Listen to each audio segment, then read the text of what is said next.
പണ്ടൊക്കെ നമ്മുടെ വീടുകളിൽ തന്നെയായിരുന്നു എല്ലാവരും 4 മണി പലഹാരങ്ങളൊക്കെ ഉണ്ടാക്കിയിരുന്നത്. ഇപ്പോൾ കൂടുതലും എല്ലാവരും ബേക്കറിയിൽ നിന്നല്ലേ വാങ്ങിക്കുന്നത്.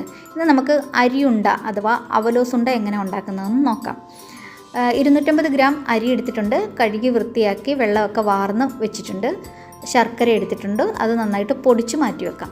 തേങ്ങ 250 ഗ്രാം തന്നെയാണ് എടുത്തിരിക്കുന്നത്. അതിൻ്റെ കൂട്ടത്തിൽ കുറച്ച് നട്ട്സ്, കപ്പലണ്ടിയും കാഷ്യൂനട്ടുമാണ് എടുത്തിരിക്കുന്നത്.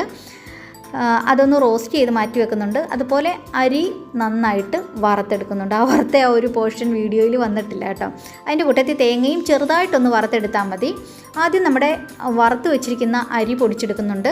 അതിൻ്റെ കൂട്ടത്തിൽ പൊടിച്ച് വെച്ചിരിക്കുന്ന ശർക്കര, തേങ്ങ, പൊടിച്ച് കാഷ്യൂനട്ടും കപ്പലണ്ടിയും കൂടെ നന്നായിട്ട് മിക്സിയുടെ വലിയ ജാറിലിട്ടൊന്ന് മിക്സ് ചെയ്ത് ഒന്ന് കറക്കി എടുത്തതിന് ശേഷം ആ പൊടിച്ചിരിക്കുന്നതിലേക്ക് 1 സ്പൂൺ നെയ്യ് ചേർത്ത് കൊടുത്ത് നമുക്ക് ആവശ്യത്തിനുള്ള രൂപത്തിൽ ഉണ്ടയാക്കി എടുത്തു കഴിഞ്ഞാൽ നമ്മുടെ അവലോസുണ്ട റെഡി.